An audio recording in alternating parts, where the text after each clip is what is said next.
శ్రీమాత్రి నమః. Jhansi trending shorts ఛానల్కు స్వాగతం.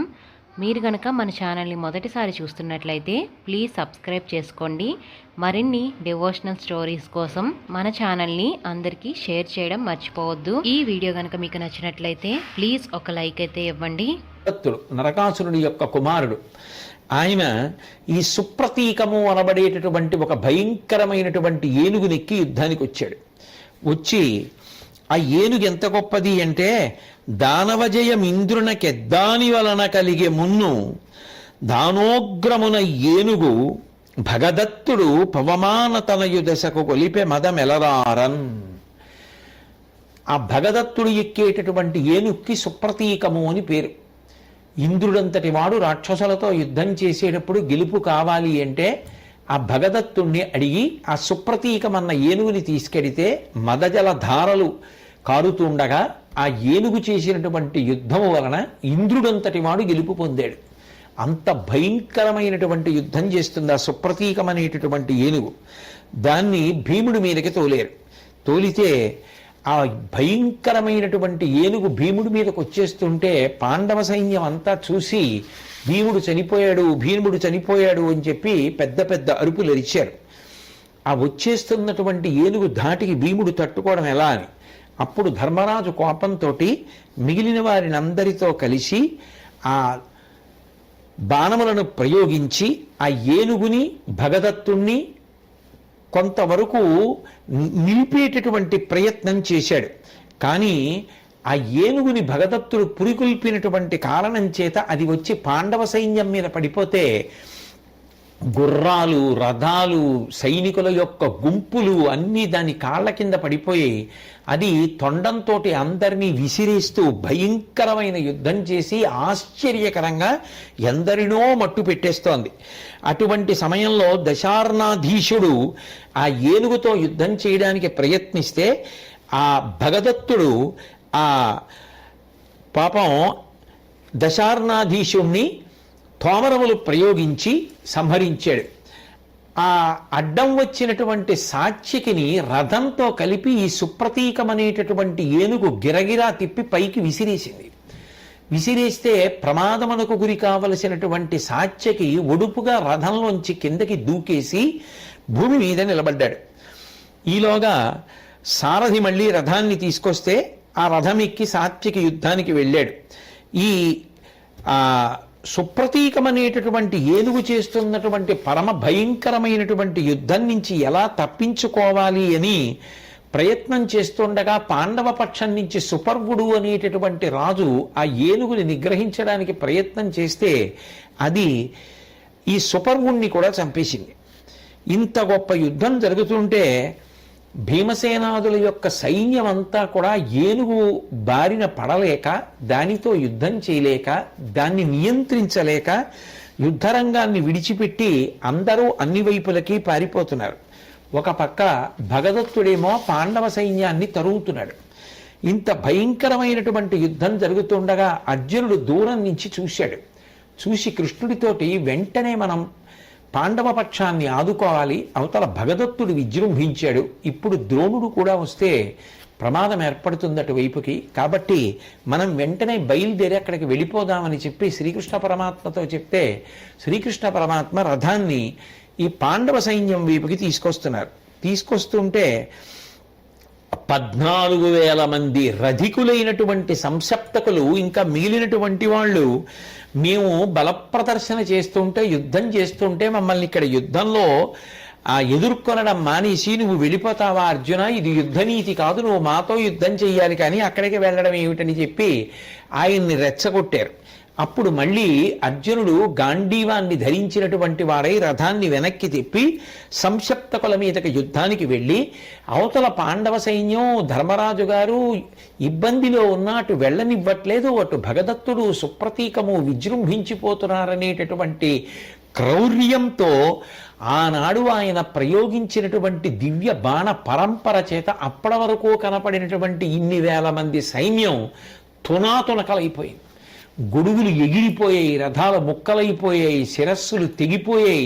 చూసేటప్పటికి ఇన్ని వేల సైన్యం పడిపోయేటట్టుగా అంత అద్భుతమైనటువంటి దివ్య బాణ పరంపరను సవ్యసాచి అయి అక్షయబాణ తూణీరుమలలోంచి తీసి గాంధీవం యొక్క వింటినారికి తగల్చి విడిచిపెడుతూ ఆ దేవదత్తం అనేటటువంటి శంఖాన్ని పూరిస్తూ ఒంటి మీద వెంట్రుకలు నిక్కపొడుచుకునేటట్టుగా అర్జునుడు చేసినటువంటి పరమ భయంకరమైన ఆ యుద్ధ లాఘవాన్ని చూసినటువంటి కృష్ణ పరమాత్మ ఎంతో సంతోషించి అర్జునుడి యొక్క చేతిని తన చేతితో చరచి మెచ్చుకున్నాడు. ఆ అర్జునుడు చేసిన యుద్ధానికి కృష్ణ పరమాత్మ కూడా ఎంతో సంతోషించాడు. వాళ్ళని పడగొట్టి మళ్ళీ అర్జునుడు ఈ భగదత్తుడు ఈ సుప్రతీకము పాండవులను ఇబ్బంది పెడుతోందన్న ఉద్దేశంతో యువతల వైపుకు రావడానికని బయలుదేరాడు. బయలుదేరగానే మళ్ళీ సుశర్మ తన సోదరులతో కలిసి వచ్చాడు. అర్జున, మేము ఇంకా బతికే ఉన్నాం, నువ్వు ఎలా వెళ్ళిపోతావు, ఇక్కడ యుద్ధం విడిచిపెట్టి నువ్వు మాతో యుద్ధం చెయ్యాలన్నాడు. అప్పుడు కృష్ణ పరమాత్మని అడిగాడు, అవతల పాండవ సైన్యం చాలా ప్రమాదకరమైనటువంటి పరిస్థితిలో ఉంది, యువతల పక్కన ఈ సుశర్మ మళ్ళీ వెనక్కి పిలుస్తున్నాడు, నేను ఏం చేస్తే బాగుంటుంది అని అడిగాడు. సరే, అర్జునుడు ఒక్కసారి వెనక్కి తిరిగి ఆ సుశర్మ యొక్క సోదరులందరినీ కూడా సంహరించి సుశర్మ స్పృహ తప్పి పడిపోయేటట్టుగా కొట్టి ఇక మాట్లాడడానికి ఎవడూ లేకుండా చేసి పాండవ పక్షం ఎక్కడైతే ఇబ్బందితో ఉందో, ఎక్కడైతే భగదత్తుడు సుప్రతీకమనేటటువంటి ఏనుగునికి పాండవ సైన్యాన్నంతటినీ కూడా ఇబ్బంది పెడుతున్నాడో ఆ ప్రదేశానికి చేరుకున్నాడు. చేరుకుని ఆ భగదత్తుడు వెంటనే అర్జునుడి మీద ప్రయోగించినటువంటి బాణములనన్నింటినీ కూడా ఖండించాడు. ఈలోగా ఆ భగదత్తుడు ఈ సుప్రతీకమనేటటువంటి ఏనుగుని చాలా వేగంగా కృష్ణార్జునున్నటువంటి రథం మీదకి తోలాడు. ఆ ఏనుగు ఒక్కసారి మీద పడిపోతుంటే అందరూ సైన్యం ఉలిక్కిపడి కృష్ణార్జునులు మరణించారు, కృష్ణార్జునులు మరణించారు అని చెప్పి పెద్ద పెద్ద కేకలేశారు. వెంటనే ఆ కృష్ణ పరమాత్మ చాలా లాఘవంతో ఏనుక్కి దొరకకుండా రథాన్ని పక్కకి తప్పించాడు. తప్పించడంలో ఏనుగు వేగంతో వెళ్ళి పాండవ సైన్యం మీద పడి పాండవ సైన్యాన్నంతటినీ కూడా ముప్పు తిప్పలు పెట్టింది. ఏదైనా ఎదురుగుండా వస్తున్నటువంటి వీరుడితో యుద్ధం చెయ్యకుండా రథాన్ని పక్కకి తప్పించేసినందుకు కినిసినటువంటి అర్జునుడు హరినేమియుననేరక కరిదెస గనుగొనుచునప్పుడు కరచుచు పోనిమ్మరదమని పలికె కవ్వడి హరులను సమ్ముఖము చేసినతడు గరటికిన్. చాలా కోపం వచ్చేసినటువంటి అర్జునుడు పెదవి కొరికేస్తూ ఆ ఏనుగు వంకే చూస్తూ భగదత్తుడి వంక చూస్తూ శ్రీకృష్ణ పరమాత్మని ఏమి అనలేక, కృష్ణ రథాన్ని ఆ ఏనుక్కి ఎదురుగుండా తోలు అన్నాడు. అనగానే ఆ ఏనుక్కి ఎదురుగుండా ఆ రథాన్ని కృష్ణ పరమాత్మ తోలి నిలబెట్టారు. వెంటనే ఈ అర్జునుడు ఎప్పుడైతే రథాన్ని అక్కడికి తోలమన్నాడో, ఎప్పుడైతే సుప్రతీకానికి ఎదురుగుండా కృష్ణ పరమాత్మ రథాన్ని నిలబెట్టారో అప్పుడు ఈ భగదత్తుడు అర్జునుడి యొక్క కిరీటం భేదించాడు ఒక తోమరాన్ని ప్రయోగించి. అది అంత తేలికైనటువంటి విషయం కాదు కదా. అర్జునుడు లోపల మెచ్చుకుంటూ భగదత్తుని యొక్క యుద్ధాన్ని పైకి మాత్రం చాలా కోపంతో 70 బాణాలను భగదత్తుడి మీదకి ప్రయోగించాడు. అప్పుడు ఒక అంకుశాన్ని తీసుకుని ఆ అంకుశం మీద అస్త్రాన్ని ప్రయోగించి అర్జునుడి మీదకి భగదత్తుడు వదిలిపెట్టాడు. ఆ అస్త్రం వచ్చేస్తోంది, అంకుశం వచ్చేస్తోంది. చూశారు కృష్ణ పరమాత్మ. ఉత్తర క్షణం చేతిలో ఉన్నటువంటి ఆ కళ్ళెములను వదిలిపెట్టేశారు. వదిలిపెట్టేసి అప్పుడు శౌరి పార్థునకు అడ్డముగా తన మీనమర్చి ఉంగప్పెసలారు పేరు రమునం ధరించిన అమ్మాస్త్రమందొప్పే నమారుణాంబుజ కృతోజ్వల మలికయై చిరస్థితించొప్పడి నూతనాభ్రతల శోభితమైన మెరుంగు చట్పుడన్. అప్పుడు కొత్తగా ఆకాశంలో నల్లటి మెబ్బు మీద ఒక మెరుపు మెరిస్తే ఎలా ఉంటుందో అట్లా భగదత్తుడి అంకుశం మీద అభిమంత్రించి విడిచిపెట్టబడినటువంటి అస్త్రం అర్జునుడి మీదకు వచ్చేస్తుంటే కృష్ణ పరమాత్మ ఆ పట్టుకున్నటువంటి ఆ గుర్రముల యొక్క కళ్ళాల్ని ఆ రథం యొక్క నొగల మీద వదిలేసి అర్జునుడికి అడ్డంగా లేచి నిలబడ్డారు. నిలబడేటప్పటికీ మెరిసిపోతున్నటువంటి ఆయన యొక్క నల్లని వక్షస్థలానికి వచ్చి ఆ అస్త్రం తగిలింది. తగలగానే అది ఆయన మెడలో మెరుపులతో కూడుకున్నటువంటి ఒక గొప్ప పుష్పమాలగా మారిపోయింది. అప్పుడు పాండవ సైన్యం అంతా కూడా గడగడలాడిపోయింది ఆ అస్త్రం యొక్క ప్రభావాన్ని చూసేటప్పటికి. కానీ నిజానికి కృష్ణ పరమాత్మ అడ్డుపడి ఆ అస్త్రాన్ని స్వీకరించి ఉండకపోతే, అది ఆయన మెడలో కమలాల మాలగా మారిపోకపోతే ఎంత ప్రమాదం అర్జునుడికి సంభవించి ఉండేదో. కానీ అర్జునుడు మాత్రం శ్రీకృష్ణ పరమాత్మ మీద అలిగి, ఇలా చేయడం నీకు సబబేనా? నువ్వు నా మీద ఉండేటటువంటి దయతో సారథ్యం చేయడానికి అంగీకరించావు, అది ఎంతో సంతోషకరమైన విషయం. కానీ మధ్య మధ్యలో ఇలా నువ్వే యుద్ధం చేసేస్తుంటే, ఒకసారి చక్రం పట్టుకుంటావు, ఒకసారి ములికోల పట్టుకుంటావు, ఒకసారి నువ్వే లేచి నిలబడి నాకు అడ్డంగా నిలబడి అస్త్రాన్ని పుచ్చేసుకుంటావు. అప్పుడు అర్జునుడు యుద్ధం చేయలేకపోయాడు, అదిగో కృష్ణ పరమాత్మ పుచ్చుకున్నారు అని చెప్పి నాకు అపకీర్తి రాదా?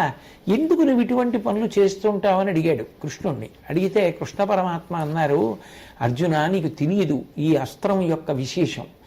ఒకప్పుడు మహాప్రళయం అయిపోయిన తరువాత సృష్టి పునః జరగవలసినటువంటి సమయంలో శ్రీ మహావిష్ణువు చెంతకు భూదేవి చేరింది.